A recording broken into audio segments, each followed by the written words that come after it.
Good morning. My name is Dr. Chris Cain. I am a professor with Mars Hill University in Asheville, North Carolina. This morning we had quite a bit of snow, so we're excited to see some white stuff here in December.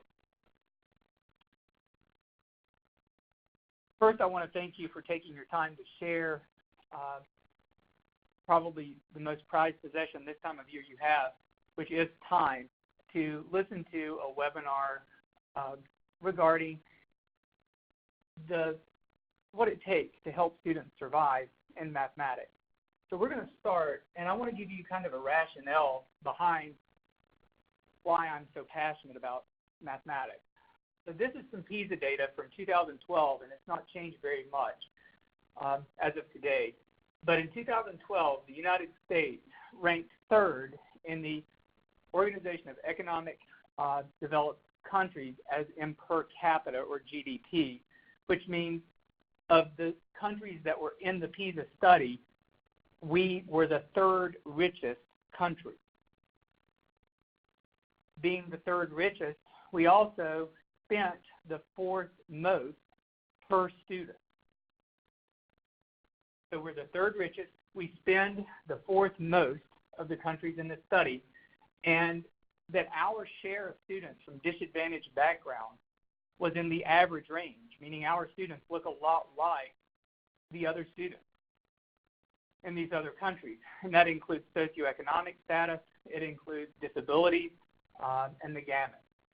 So with that in mind, us being the third richest, we spend the fourth most, and our students look similar, the PISA study found that we ranked 27th out of the 34 countries of the participating countries, which is a little alarming, and that only 26% of our students scored below the baseline of proficiency. With that in mind, it also suggested that only 9% of our students scored within the top proficiency level. So being the third richest, spending the fourth most, ranking the 27th is a little bit alarming. Additional data comes from the NAEP, and the NAEP stands for the National Assessment of Educational Progress. Here we see that in fourth grade, only 40% of our students are at or above proficiency. That's less than half. By eighth grade, that 40% drops to 33%, and that decline continues. So it begs the question, what are the other countries doing that we are not doing here in the United States? This next slide tends to get at that idea. So the TIMSS found that the United States, we tend to focus on learning terms and practicing procedures, whereas the other countries, they focus on structured problem solving. And I know from my own mathematics experience, it was all about if you could memorize the equation and you could make it happen, then you got credit for the answer. I used to think I was really good at mathematics, and it all started back in third grade when I was a non-reader. I was the kid in third grade that could not read. My third grade teacher thought she had taught me how to read by the end of the year, and she took me to the principal's office and put me on a couch and put a book in my lap. And this book was called Cookies Week. And I still remember it being about a cat, a toilet, and a flower pot. But I'm pretending to read this book. But while I'm turning the pages at all the right times, I'm having prosody and expression. I remember counting the ceiling tiles. And they figured out very quickly that I wasn't actually reading the book, but I had memorized the book. That compensatory strategy of memorization served me exceptionally well in another subject, and it was math, because I could memorize all the procedures, and I could learn all the mathematics terms and crank them out on a test. So I appeared to be good at math. When I became a professor and started working with how to apply this to the real world, I quickly learned that I was good at the procedure, but I wasn't good at the application, and that's where a lot of our students are. Another thing that the U.S. teachers do versus the Hong Kong, Singapore, and Japan teachers is we cover about 80% of our tested topics. So we teach very heavily to the test. The other countries, they don't teach to the test. They teach to the content that students need to know how to learn. By teaching, trying to cover all of the stuff that's going to be on the test, we only go about an inch deep, but we cover about a mile wide of information. Where in the other countries, you're going to see as we get into the math today, we're not going in great depth, and we're not providing our students with coherence to the mathematics. And I think this last block really does point out the underlying issue is that in the United States, we are all about answer getting. We want to know, how can I teach my students to get the answer to this problem? Where in the other countries, they're not focused solely on the answer. They really want to know how they can use this experience to teach mathematics that the students don't know yet, and how they can connect mathematics. When I'm talking about these TIMSS studies, here's a slide that shows some pictures of some of the international research that's been done. And what happened was, we knew around 1995 that we weren't doing very well in teaching the mathematics. So the TIMSS studies went out, and they looked at Japan, Germany, and the United States. Japan was the highest performing. Germany was kind of in the middle. In the United States, we were lagging behind here. And so they go out and they do these video studies, and they're watching these teachers teach, and they say, oh, wait, we got it. We know what it is. They're connecting math to the real world. And around 95, 96, 97, we started to see things happening in our textbooks where teachers had the opportunity to create classroom stores or balanced checkbooks, or all of these different things that started to happen in the textbook because of this information. Well, in 99, they did a more extensive study, and they found that connecting it to the real world really wasn't what was making the difference, because they looked at additional countries. They looked at the Japan, Netherlands, Hong Kong, Australia, the Czech Republic, and still the U.S., and we still scored toward the bottom there.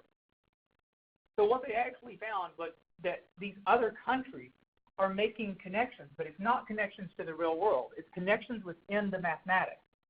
So when I'm talking about the connections within the mathematics, we want to think about how we do things here in the United States first. So I'm going to start my pen.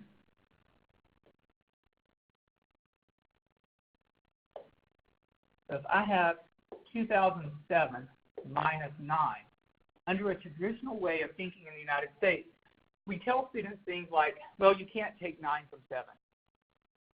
It turns out you can, actually, and you should later on, but we tell them early you can't. So we borrow. Well, we use the wrong term there, because if you borrow something and you don't give it back, you've technically stolen.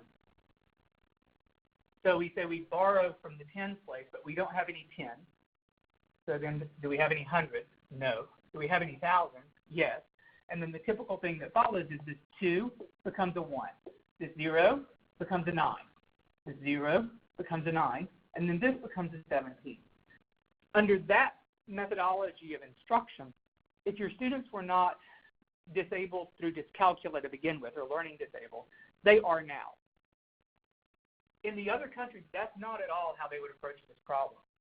In the other countries, they would first make a connection to, if I had 53 plus 8, and they would make this connection, that if I have 8 1s plus 3 1, I have 13 1s. With those 13 1s, I can compose 1 10, and I have 3 1s left. Then they would tie it into a subtraction idea. So if I have this, if I can compose 10 here, then I should be able to decompose 10 here. With that in mind, when I start to talk differently about what's happening, so I have 2007 minus 9, we're going to talk to students about, I do want to take 9 from 2007, and I would need to decompose, because I have 7 1s and I want to take 9 1s away. So in order to stay in the world of real numbers, I need to decompose a 10. This is where we often get really confused, is we tell students we don't have any 10s here. We do. If I read this number out, so if I have 2007, and I read that out to the ones place, I have 2007 1. If I read it out to the tens place, I have 210 and 7 1s. If I read it out to the hundreds place, I have 20 hundreds and 7 1, or 2,000 and 7 1. So here, when I'm looking at 207 minus 9, I really can take a 10 away. When I take one of those 210 away, that leaves me, so I have 210, I'm going to take 110 away. That leaves me with 199 tens here, which is, ironically, this magic number right here that we went through a lot of back doors to get.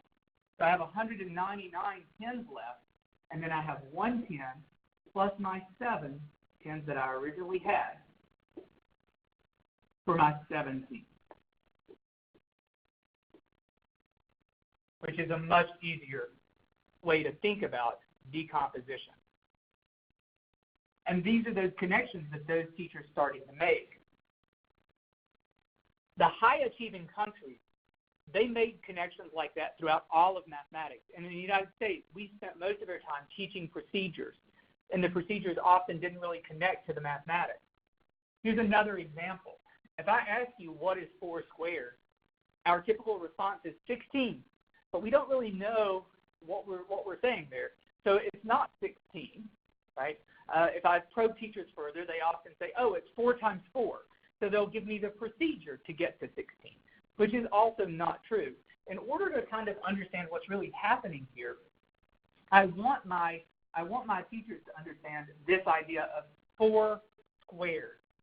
What it means is if I have 4, and I just have 4, that's to the first power always.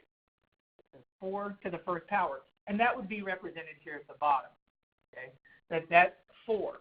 And that 1 subscript above the 4 there means it's 1 dimension. So here I see it's a linear dimension of 4.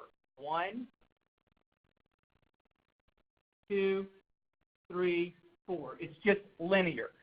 With this being 4 squared, if this means 1 dimension, this must mean 2 dimensions, which gets me here. That 4 squared is 2 dimensions. It has 4 in this dimension and 4 in this dimension. So I have 2 dimensions. So that's how I get to 16 units squared, not just 16, but it's a special 16. It's 16 units squared. This is important information for even young kids to start to understand, because if I want to talk about what is the square root of something, well, the square root is not a particular formula that we all remember about how to find the square root. There is a formula, but we often don't remember it. But what that means is the square's root. It's the root from which this square grew, which is the length of any one side. That's the root of that particular square. So that's the square's root. It's these simple connections that those other countries do so well. So even if I'm talking about Pythagorean theorem here, when I talk about the Pythagorean theorem, if I ask you what is it, this is what we often say: a squared plus b squared equals c squared. And we feel good that we know that. But if I ask you what does it actually mean, it's really hard for us to think about it other than using the terms of, okay, so I have a right triangle. I have a right triangle, and it's a right triangle even though it's pointing to the left there. It's a right triangle. And I'm looking for the hypotenuse is often a word that's associated with this. But what does that actually mean? Well, going back to this idea of squared units, when I come back here and I have my right triangle,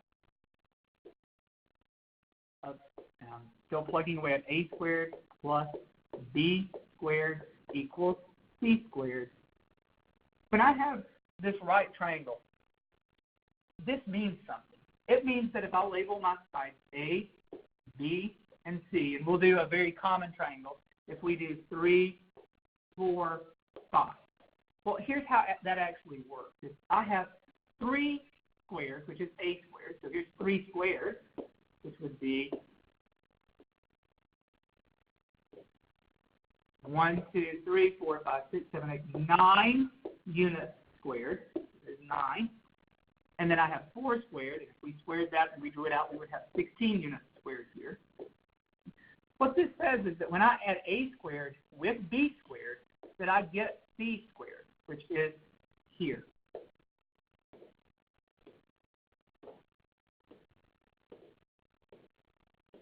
For 25 units squared. That means that when I add 9 units squared and 16 units squared, I end up with my 25 units squared. If I find the square root of that, it just happens to be 5. That's how that works. What's interesting with this idea of a squared plus b squared equals c squared, it works just like a plus b equals c. It's not just about finding a hypotenuse. It's about if I took any one of those letters out, a, b, or c, I could find the other components. So I can use the Fairbairn theorem not just to find the hypotenuse, but lots of other things. And so we have students saying, well, when would I ever use that? Well, if you were throwing a party and you wanted to measure if you wanted to put a banner diagonally across your room, but you don't have a measuring device that would go that far, and you don't want to clear the desk out of your room in order to measure across the floor, what you could do is you could measure one wall and square that sum, measure another wall and square that sum, and then those 2 walls added together will give you your diagonal here of your room. This understanding early on leads to this understanding, and even this understanding leads to the distance formula later on, which is, we see here, you can see how these are connected. So if we don't do a good job of building an understanding early on for kids, then no wonder kids aren't getting to algebra or getting to higher level math, because we're not making connections for them. And we really have to make those connections every day consistently and use the proper language. Language, you're going to see in a little bit, is such a huge component. When we talk about the components of number sense, when we were first asked to write the Foundations of Mathematics for North Carolina, we were really jealous of the reading area, because the reading, they had these big ideas: phonemic awareness, phonological awareness, alphabetic awareness, comprehension, fluency, prosody, and automaticity. All of those things are big, and so if I just have phonics, that's a part of reading, but if I just have phonics, that's really not reading. If I have comprehension, well, I can have comprehension and still not have the reading ability. I might not be able to decode. All of those fit together nicely, and if you took one thing out, you were missing the reading as a whole. The same thing's true here with our idea of the components of number sense. We're saying that when you take any one of these components out, that you are missing a critical component. So in order for students to survive in mathematics, they have to have an understanding of quantity magnitude, numeration, equality, base 10, form of a number, proportional reasoning, and algebraic and geometric thinking. And we're missing one part here, because that's why it says almost. And I'll unveil that a little bit later. But these are the things that we really want our students to get, because if our students don't get that, we're not going to do a good job helping them understand what they need to make, the connections that they need to make. The bottom line, guys, is I'm going to give you a lot of content knowledge, hopefully today, just around subtraction. Because the more you understand, the better off you are at teaching in your classrooms and helping students know the connections that we want them to make, as well as understanding what they need to achieve. It's not about getting the answer often. It's more about making those connections. And the scary thing is, for me as a math professor, I know that I can only instruct my students as well as I myself understand the math. And if I don't understand the math, I probably shouldn't be turned loose with a whiteboard and a marker. And I'm still learning the math. I'm learning the math every day. So I want to bring to your attention this book called Knowing and Teaching Elementary Mathematics by Lipping Ma. And Lipping Ma, in this book, she compared and contrasted the pedagogical understanding of the American teachers and the Chinese teachers. And she basically found that the Chinese teachers were stronger in their content knowledge. And she did this through posing questions to American teachers and Chinese teachers and then evaluating their responses. This was actually her dissertation. And her aha moment was that the defining issue in how teachers teach or how they implement information is the teacher's own understanding of the math. If I don't understand the math, I'm not going to do a good job of implementing the math. And I like that word implementation, meaning I can get my students to implement what I'm teaching them.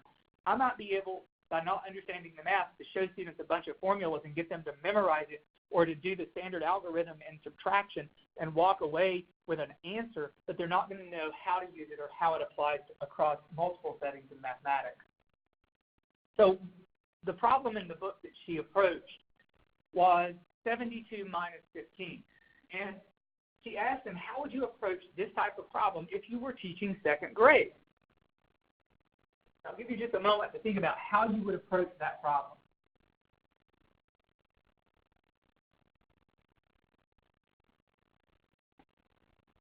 And for the majority of us, we're going to approach that problem the way we were taught.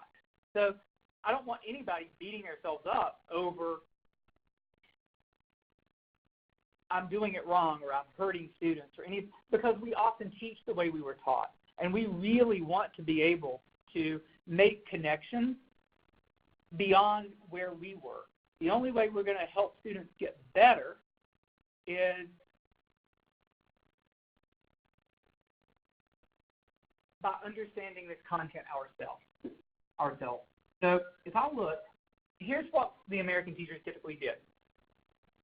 The American teachers, their pedagogic insight was that once students can take a 10 from the tens place and turn it into 10-1, then they can address the problem correctly and problem solve. Then they can do hundreds and thousands and all of these other things. They would use manipulatives, but they would often use manipulatives incorrectly. So if I were using the problem of, let's say, 15 minus 8, they would put 15 ones on the table and ask students to take 8 ones away, and students could do that just fine and end up with the answer of 7. But by putting 15 ones on the table, I left out a huge component here. I left out that component of where I have 1 10 and 5 ones, and I have to decompose that 10 to get to 15 ones. And so when they use manipulatives, they often used it incorrectly because they didn't understand the true process of regrouping. The Chinese teachers, though, they saw it as a package of critical information. In other words, they would never let their students go beyond 10 until they developed mastery. Once they got that, they would go up to 20, and they would still work with that decomposition idea. And then they could go to 100. They talked about multiple ways of regrouping. And they also found opportunities to explore the basics of our number system. So if I do this, if I show you, hey, here's 15 minus 8. Well, what we do here in the United States is this. We say, okay, 15 minus 8, I mark out the 1, I bring it, and now I have 15 minus 8. And this is where we've got students going, hey, dude, I can save you a step. You started with 15 minus 8, now you have 15 minus 8. Because they don't really understand that I started in standard form, where I had 1 10 and 5 1, and when I make that conversion, then I end up with 15 1. We also, our language is impactful here. We talk about, I can't take a big number from a small number. In subtraction, you can and you should. We want to make sure that we're using the proper language. So this is an article that we've started, and you'll see a lot of what we're doing here comes from that article. But when I talk about subtraction, I want to use the proper language. The minuend is the first number in a subtraction problem. It doesn't mean it's the largest. It just means it's the first. It's the menu from which I'm going to be drawing. And it doesn't have to be positive or negative. It can be any number. The subtrahend is the number that I'm taking away or subtracting from the minuend. We want to try to get away from that idea of taking away. We're subtracting. That's the actual operation that we're doing. And then we talk about the difference, or we can even talk about it as the distance. The difference or distance is the answer that we derive when we have a minuend, we subtract the subtrahend, and we end up with a difference or distance. So I taught first grade. I've taught multiple grades actually, but I think first grade is where I spent most of my damaging years, damaging students, because when I see the research now, I realize that I was not a great first grade teacher. Because when I look at this tells me how students approach computation. And it turns out that I taught students the two things that all low-achieving students do. I taught them either to count all, and you can see there 22% of my students who are low-achieving count all, meaning they count how many are there all together to derive an answer, or count on. And I thought, boy, if they can count on, they're doing great. So they can put that number in their head. So if I have 4 plus 3, they put 4 in their head, and they count up 5, 6, 7. Those two things are primarily what I taught. Turns out that high-achieving students, 0% of them count off, and only 9% of them count on. The majority of students, as high-achieving students, do something called deriving fact. When you derive something, it means that you use your own knowledge, and you may invent or you reason through your own understanding to get to an answer. Even fact memorization only 30% of high-achieving kids do that. The most successful thing that we know high-achieving kids do in computation is deriving facts, using their own understanding or their own number sense to make those connections. So here's an example of how I was a bad first-grade teacher. Expanded form, expanded notation. This was something that was on the report card 3 times, so 3/4 of my first-grade school year. And I told kids, you have to get this, guys. If you don't get this, something bad will happen. I don't know what bad will happen, but something bad will happen because it's on here 3 times, so you have to get this. So students could all day long tell me that, hey, 18 is 10 plus 8, or 27 is 20 plus 7. They got good at this. What I did that was lacking, though, was once they mastered that and I checked it off on the report card, we never revisited it. We never used it again for anything else. And that was very frustrating, I think, for my students because I'd spent all this time talking about how important it is that you get this, but then we never really did anything with it. What I could have done with this, well, I could have done this. I could have said, so 18 minus 9, I could set that problem up differently. I could have a 10 plus 8, which is the knowledge that I'd given them, and then I could subtract 9 plus 0. And you'll notice there that I have parentheticals or parentheses around that 9 plus 0. I have to have those parentheses because I'm subtracting that entire amount. So if I have 10 minus 9, that's 1, and then 8 minus 0 is 8. When I add those together, that is my difference or my distance between 18 and 9. And this shows students that this decomposition in this particular form of expanded notation is important. A lot of teachers at this point are going, okay, dude, I'm with you, but I don't like the parentheses because my students would never get parentheses. Turns out that high school students don't get parentheses, typically because they don't really understand them. So if I'm thinking about parentheticals, which is what the fancy word for parentheses would be, if I have here parenthetical 4 plus 3, and then I have plus 2, this just means that those parentheses are a subset of a larger set. So I'm talking about apples in all of this. But I have red apples in the parentheses. But I also have that 4 and 3 divided up within the parentheses because there's something even specifically different about the 4 and the 3. Even though they are red apples, in this case, 4 of them have leaves and 3 of them don't. So these are all of my red apples, but there's something that sets those two sets apart, and it happens to be leaves. So I add my 4 plus 3, and that gets me my 7. You can see here on this slide it's 7, plus my 2, which is 9. So if I really want to use parentheses, I can show students how to explain what's happening with parentheses through using manipulatives. Here's another example. All I've done is move the parentheses now. Same manipulation of sets, same numbers. I've just now shifted my parentheses to be around the 3 and the 2, and I've taken the 4 out of the parentheses. So I have parenthetical 3 plus 2, and then I have a plus 4. So here my parentheses are around my 3 and 2, and it's now not about red apples. This is about apples that don't have leaves. So that could be a subset, but then within that subset, there's another subset of 3 red apples that do not have leaves and 2 green apples that do not have leaves.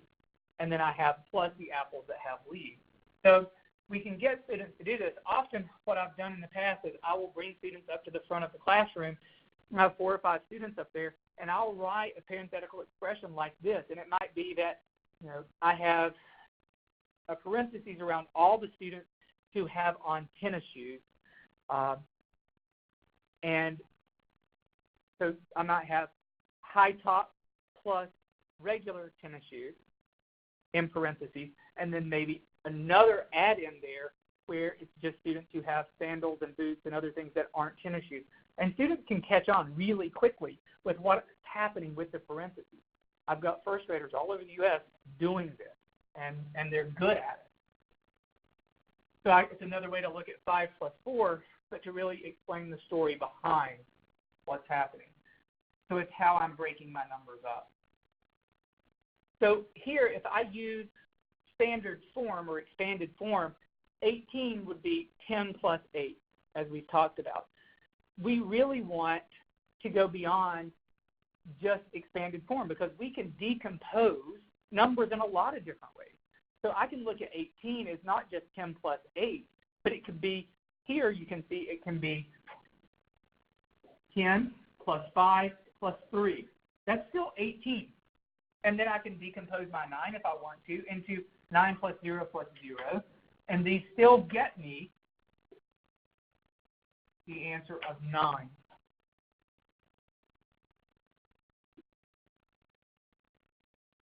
Here's another way that I could do that problem. I could have 18 as expanded as 5 plus 5 plus 5 plus 3. And I could subtract 9. And this time, because I have these parentheses here, I can break 9 up into 5 plus 4 plus 0 plus 0. I don't have to have the plus 0 plus 0, but it helps me maintain that idea of an alignment. So I'm saying 3 minus 0 is 3. 5 minus 0 is 5. 5 minus 4 is 1, and 5 minus 5 is 0. Those add up to 9. It's important that these parentheses are here because I have to make sure that students are seeing this subtraction sign, and that this subtraction sign says I'm subtracting all of this.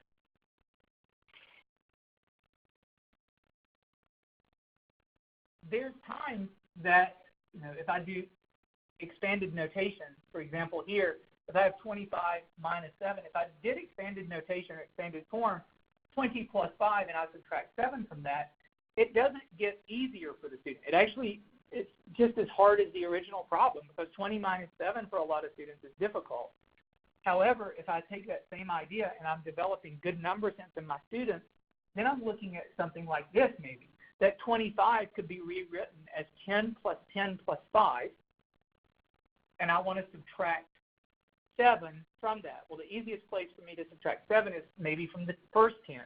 If I wanted to, I could subtract it from the second 10. Or even if I wanted to, I could do something like this. I could have my 10 plus 10 plus 5, and that's the original value of 25. And I want to subtract out maybe 5 plus 2 plus 0. So this is still 25 minus 7. And in both scenarios, I'm ending up here, I have 5 plus 10 minus 5 is 5. 10 minus 2 is 8. And then 5 minus 0 is 5. I'm still ending up with 18, which is pretty cool because it's just another way that I'm solving the problem. And what's neat about this is that students get to pick their own way. They get to show their own understanding. So decomposition is just one way in which we start to look at how this could work. So here's what I've drawn earlier on the other slide. Even with larger numbers, this is how good mathematicians think often. So if I have 100 plus 25 plus 2, and I want to take 25 out of that, well, this just makes perfect sense to me. That I can see 25 already embedded in 127, and I end up with 100 plus 2.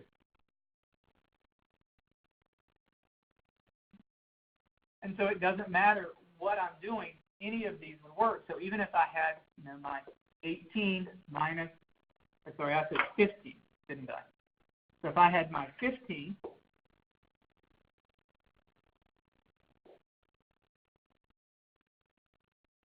so I had my 15 minus 8. So I could do, again, if I wanted to, 5 plus 5 plus 5 plus 3. And then I could subtract however I chose to do this. I could do it as 5 plus 0 plus 0 plus 3.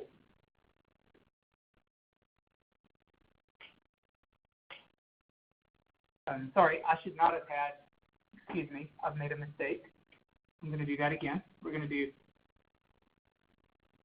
18. Let's write that differently. 18. Nope, we had 15. We're still struggling. Okay, here we go. So 15 minus 8.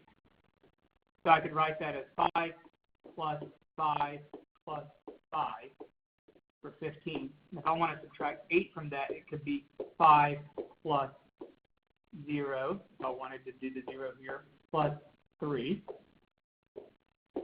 Now this will work. So here I'm looking at, this is 5, 10, 15 minus 8. So I have 5 minus 5 is 0, plus 5 minus 0 is 5, plus 5 minus 3 is 2, and that gets me my correct answer. It works way better if you get it correct. Another way that we could show kids to solve this is keeping the distance. So if I ask you, looking at this problem, if this were the original problem, so I had 12 minus 9, and I asked you, would you rather do the problem 12 minus 9 or the problem 13 minus 10? Probably everybody on the call would say, I want to do 13 minus 10 because it's easier for me. I have a benchmark number, and it's easier for me to formulate an answer. But look at the difference here. These both have a distance of 3. And what I have done is I have taken my, what we call the minuend, and I've moved it up 1. So I've moved the minuend up 1 to 13. And to keep that same distance, I have to move my subtrahend up 1 to 10. So on the number line, this is what's happening. My original problem was 9 subtracted from 12. Right? My new problem is now 10 subtracted from 13. What's happened is I've basically moved both the minuend and the subtrahend up 1 on the number line. And I've maintained the distance to get to an easier problem. I can do the same thing here if I have 15 minus 7. Well, for me, I really want to look at, 15 minus 7.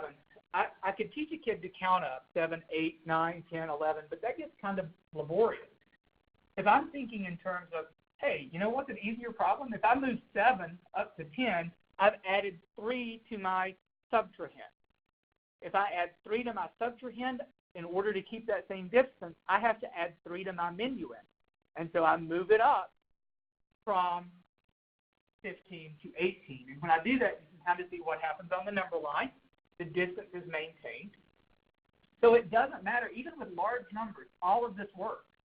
So if I had the problem of 123 minus 97, well, I want to get this to an easier problem. So for me, getting 97 to 100, I'm going to move that up 3. So 97, 98, 99, 100.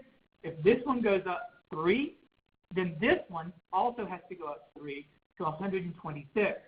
Man, this is a much easier problem. I'm so much happier with this problem than with the other problem.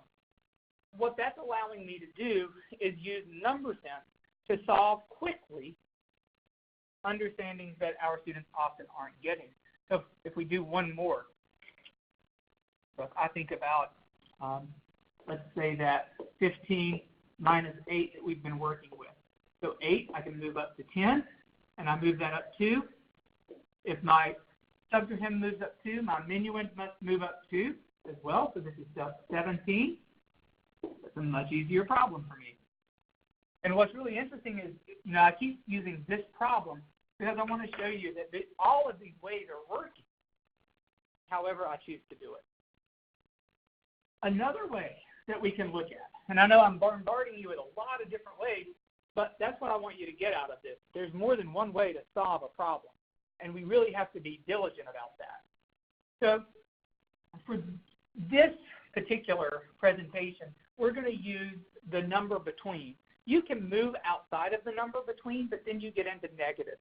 But for right now, for this population, I want to talk about the number between. And so I want to choose a number that's between the minuend and the subtrahend on a number line. Okay? And I'm going to see how far that chosen number is. And I'll show you on the next slide. It'll be easier if I just show you. So if my chosen number, if I'm working with the problem 29 minus 17, I might choose the number 20 just to end up here. So I have 20 is my chosen number.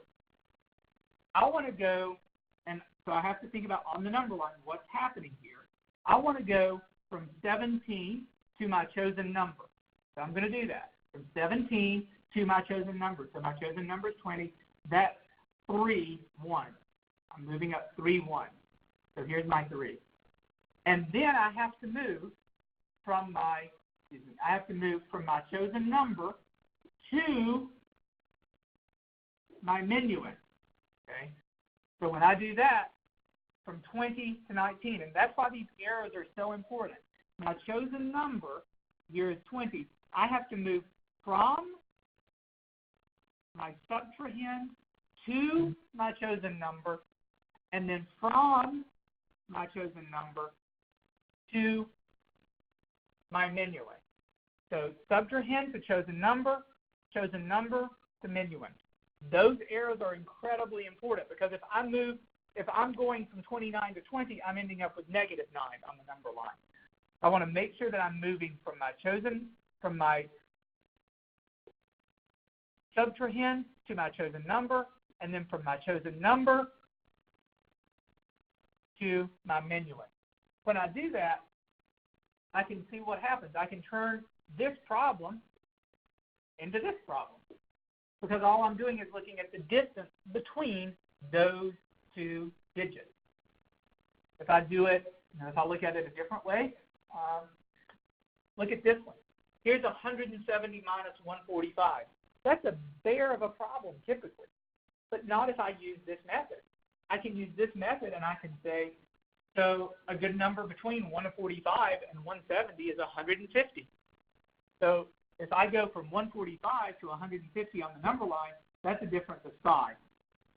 And then from my chosen number, my minuend, that's a difference of 20. So 150 to 170 is 20. I can solve this problem way easier than I can this problem. This problem is way more difficult for me. And this works with any problem. So if I come back to this 15 minus 8, which is what we've been working with the whole time, another way I could solve that is I could talk about, the number between my chosen number, I'm going to make that 10. So 8 to 10 is 2. I'm going to add that to, now I have 10 to 15. That's going to be 5. Look at this, guys. For that problem in all of these different ways, I keep getting the same answer. There's not one way to solve that problem. I keep getting this answer, which is fascinating to students, that there's all of these different ways that I can start to solve problems, that I can work with problems. When I'm looking at, just using the correct language, something as simple as, if I have 125 minus 13, well, if I start to think about using that proper language, I have 5 ones minus 3 ones. Well, that gets me 2 1s. Well, now I have 12 10s minus 1 10. So 12 10s, because this is still 12 10s, minus 1 10 gets me 11 10s. 7 ones minus 5 ones is 2 ones. 16 tens minus 14 tens, 2 tens. Much easier problem. Even here. So if I have 5 ones minus 3 ones, that gets me 2 ones. 27 tens minus 8 tens. Well, that's a little harder, but I can do 27 tens minus 7 tens, and that gets me to 20. And then I have one more 10 to take away. So 20 minus 1 10 gets me to 19 tens. All of these work. And what's really interesting, guys, is that when I'm thinking, what we tell students is, hey, you can't take 9 from 7. It's actually quite frustrating because not only can you, but you should. I mean, if I am doing this, I have 7 ones and I take 9 ones away from that, I end up with -2. -2. When I do 9, 7 minus 9, I get -2. And I still have a 10 here to deal with. I've got to deal with this 10. So then I have 10 plus -2. Look at that. Oh, don't look at that. Look at this. The correct answer. Now, if I were doing an original problem, I think we're using 15 minus 8. I'm going to get it. So we're doing 15 minus 8.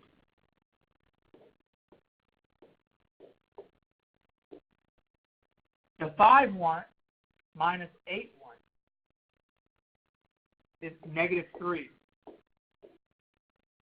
And then I have my 10 to deal with. 10 plus -3, I'm still getting 7 for the answer for that same problem that we've dealt with over and over. So when I'm working with negative, the subtraction problem, these ideas of negative, continue. So again, this is just what I was showing you a few moments ago. I can see how the idea of negative continue to work. So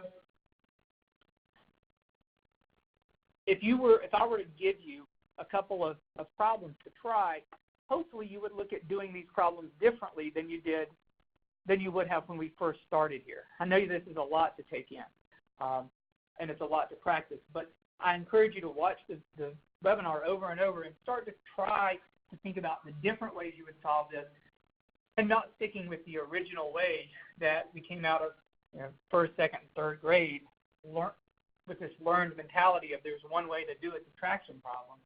What's interesting is, as we move through this, the U.S., we dealt with problems like 12 minus 5 or any of these problems here. We dealt with these as facts to be memorized and a set of procedures to get to the right answer.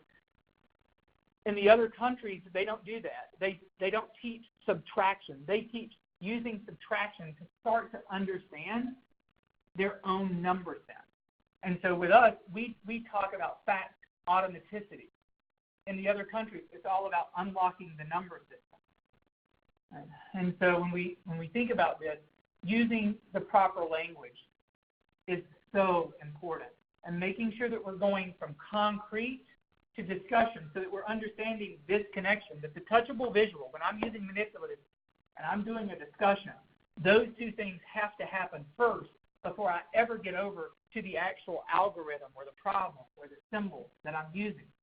When we talk about language and mathematics, that's the center point of our components of number sense, because it's only through language, the proper language, that I can make these connections happen. So if I'm looking at something as simple as this, 3 ones and 2 ones, we tell kids, hey, that's 5 ones, that's good. 3 tens and 2 tens, that's 5 tens. I get that, not a problem. But then here's where it gets weird or wonky for a student. When I have 3 tens and 2 ones, we explain to our students that we have 32. They have no idea what just happened. 32 what? 3 tens and 2 ones.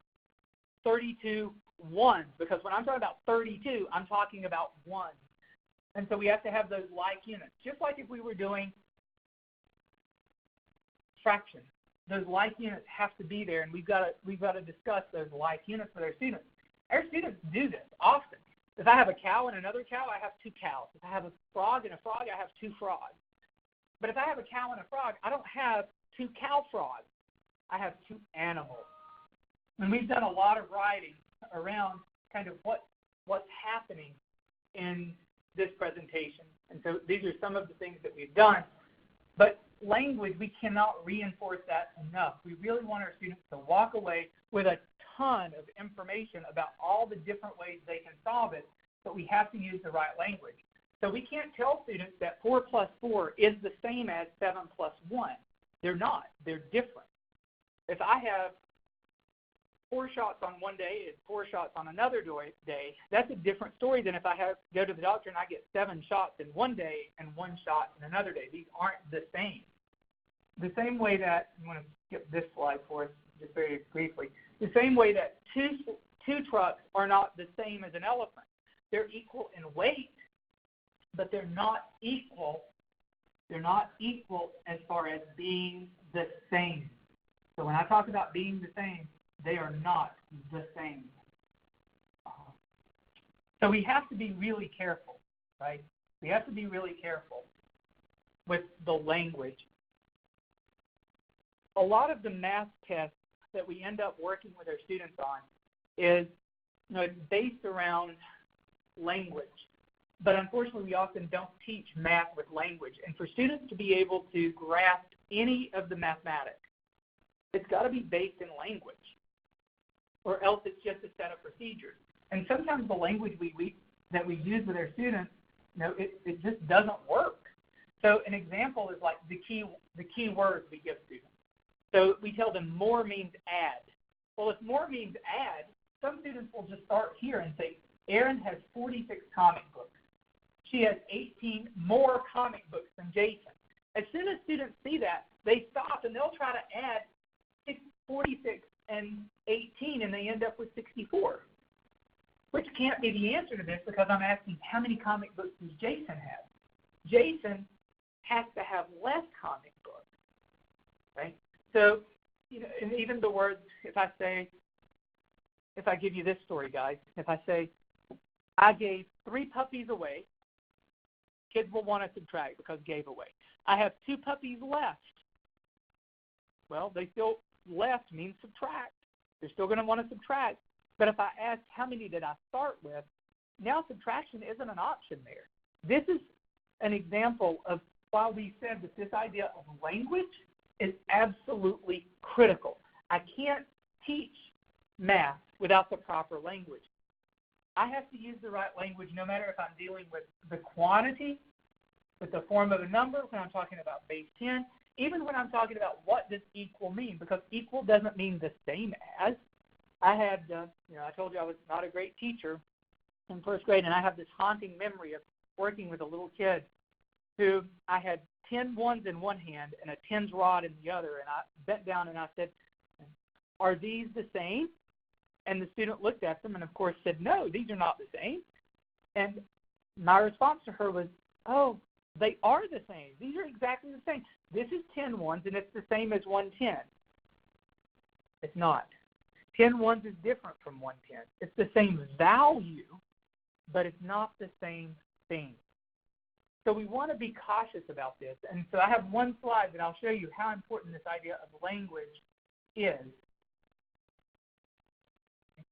I'm going to back up.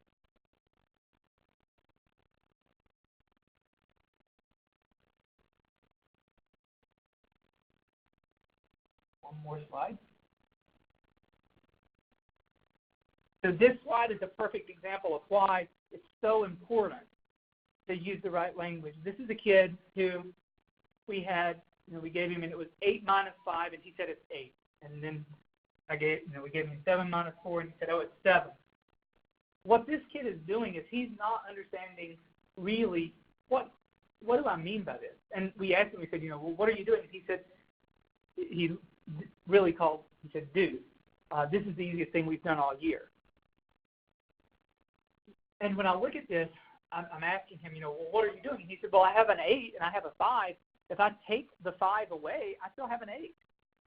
If I have a 7 and I have a 4 and I take the 4 away, I have a 7. It's kind of like if I have my steak and I have my potatoes and I eat my potatoes, I still have my steak. He's not understanding the language that should go with this. as a connection to quantity. Okay? And part of that simply comes down to this idea that we are using some weird language. So I have no problem putting this on the board and saying, this is 3. But I do have a problem putting this on the board and saying, this is a cat. This is not a cat. It won't scratch up your furniture or beg to be petted. That's the word cat. So this is a word. It's not an actual cat, right? This, guys, is not an actual 3. It's the numeral 3, but an actual 3 would be, my God, I have 3 of something. And so this is what that kid's seeing. He's seeing this 8. When we say that's 8, he's seeing 8 as 8, not as a quantity. And this is why it's so important that we get it right and that language matches. So in wrapping up, this is one of my favorite slides in the entire thing, is just thinking about the way we universally design learning for our students, the ways that we've looked at providing students with this information and all the different ways of solving an addition problem or a subtraction problem, and even the way we talk about it, falls under UDL. It's universally designing your learning so your students can acquire the knowledge we're asking them to acquire. I know this was a lot of material, and I thank you for your time. I encourage you to go back and, if you have to, rewatch it. So, yes, Judith says, so can we re-watch this? Absolutely. I think you can. I'm going to rely on Deb to make sure that it is going to be available, but I believe it will be up on the website so that you can kind of watch this. And Deb, you're welcome to share my information with the people who attended the webinar, just so that if they do have specific questions, we can share those. Thank you, Pam. All right. I really appreciate everyone's time.